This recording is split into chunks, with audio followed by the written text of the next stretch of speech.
호모사피엔스는 다양한 특징을 가진 30여 종의 고인류 중 끝까지 살아남아서 현생 인류가 된 유일한 존재라는 겁니다.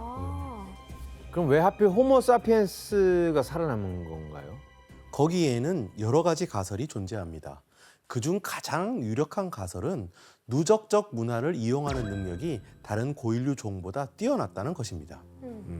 이를테면 석기를 만드는 능력, 불씨를 보존하는 능력, 사냥의 전략, 물을 찾는 능력 등이 시간이 지나면서 계속 발전되고 축적되었어요. 그 덕분에 사피엔스는 기후에 대한 적응력이나 먹이 부족에 대한 적응력이 다른 종보다 조금 더 뛰어났던 것으로 보입니다. 그건 네안데르탈린과의 비교를 통해서도 조금 알 수 있는데요. 네안데르탈린은 유럽의 최북단에서는 거의 발견이 되지 않습니다. 추웠기 때문이죠. 수많은 고인류 중에서 유일하게 남아서 하나의 종으로 지구의 지배자가 된 것이죠. 우리예요, 우리. 그런데 이렇게 진화론이 힘을 얻을수록 인류는 진화에 대한 잘못된 오해를 하게 됩니다. 바로 진화란 무조건 진보하고 발전하는 것이라는 생각이죠. 그에 해당하는 예가 바로 히틀러의 나치즘입니다.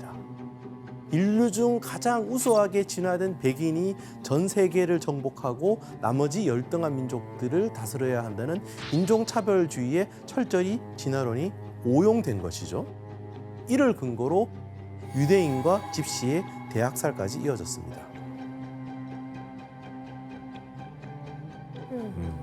윤석 씨, 이런 생각을 기반으로 학문도 만들어졌다면서요? 네, 맞아요. 우생학이라는 학문인데요. 그 대표적인 그림이 있어요. 우생학자들이 백인과 흑인의 얼굴형을 비교한 건데 코에서부터 이제 뒤통수까지의 각도가 90도에 가까울수록 더 진화된 인간이라는 뜻이었어요. 근데 사실 생김새의 차이는 진화의 차이가 될 수 없거든요. 근데 이제 과거에 그 진화는 무조건 더 좋은 방향으로 가는 거다라는 그런 잘못된 인식에서 비롯된 좀 인종차별적인 학문이었죠. 저렇게까지 했어. 하지만 진화란 과거에서 무조건 더 나아지는 걸 의미하는 게 아니라 변화하는 것이라는 것이죠. 그건 진화라는 단어에 태아라는 뜻도 포함되어 있고 진화를 하면서 손해를 볼 수도 있다는 것입니다. 손해요? 그럼 교수님 인류도 진화하면서 손해를 본 게 있나요?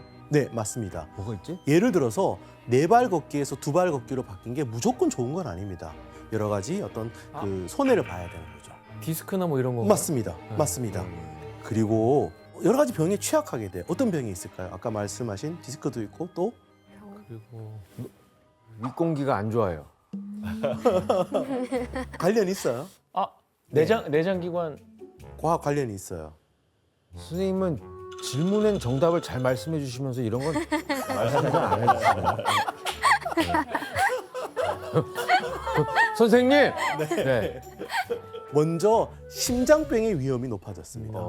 왜 그런지 그림을 보면서 설명해 볼게요. 심장이 위로 가서 그런가? 그게 안 좋다고? 4발 짐승은 중력의 영향을 덜 받는다는 뜻이죠. 그 결과 심장은 높은 머리로 피를 흘려보내야 할 뿐만 아니라 발 아래까지 피를 보냈다가 다시 회수해야 합니다. 이런 심장의 펌프질은 심장에 무리를 줘서 심장병의 위협을 높아지게 하는 거죠. 심장이 좀 강해지지 않을까요? 역으로? 예. 단련되는 거야? 그렇죠. 오히려 소희 씨, 인간이 2발로 걷게 되면서 또 어떤 희생을 치렀나요? 이제 여자들의 경우에는 출산을 하는 과정이 조금 더 힘들어졌다고 할 수 있는데 진짜? 이제 네, 태아의 머리 크기가 크다 보니까 아무래도 좀 골반이 넓어야지 이게 출산이 더 쉬운데 2발로 걸으려면 좀 골반이 좁을수록 좋아가지고 이제 골반이 좁아지다 보니까 좀 더 출산의 고통이 좀 더 심해진 거죠. 지금부터 4발로 걸어야 되나? 출산하시게요? 아니 뭐든 출산을 떠나서 심장을 좀 좋게 하려면 근데 실제로 뭐 디스크 때문에 4발 걷기 운동이 있어요? 요즘 또 유행이더라고요. 나만 그렇게 생각하는 게 아니야. 교수님, 그럼 궁금한 게 이 피부색도 다 다르잖아요. 그렇죠. 이건 또 어떻게 해서 그렇게 아닌 거죠? 그건 1999년 피부색을 결정하는 멜라닌을 만드는 유전자를 발견했어요. 그래서 전 세계 피부색 지도를 그릴 수 있게 됐어요. 아, 이거 적도 위치랑 관련 있는 거 아닌가요? 그렇죠.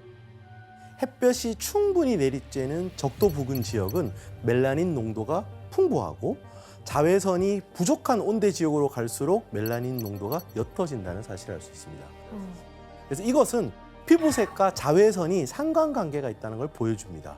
저기서 잘 버틸 수 있는 피부 톤을 가진 거. 그렇죠. 네. 그렇죠. 과거 아프리카의 햇빛 따가운 적도 지역에서 살았던 인류 조상에게 햇빛 자외선은 치명적이었어요. 피부를 통과한 자외선이 엽산을 파기해서 암을 일으키기도 하고 기형학 태아가 태어날 확률을 높이기도 해요. 아, 진짜 치명적이네. 결국 인류는 생존에 유리한 형태로 자외선의 세기에 따라서 멜라닌 색소를 생산하게 된 거죠. 아프리카에서 그래서 어두운 피부가 발전하고 위로 가면 갈수록 옅은 피부가 탄생하게 된 겁니다.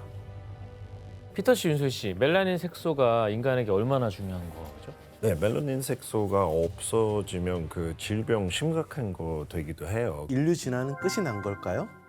현대 사회에서는 인간이 환경에 덜 의존하게 되면서 진화가 멈췄다고 생각하는 시선도 있습니다. 하지만 호모사피엔스 출현 이후 사실 인류의 진화는 계속되고 심지어는 가속화되었어요.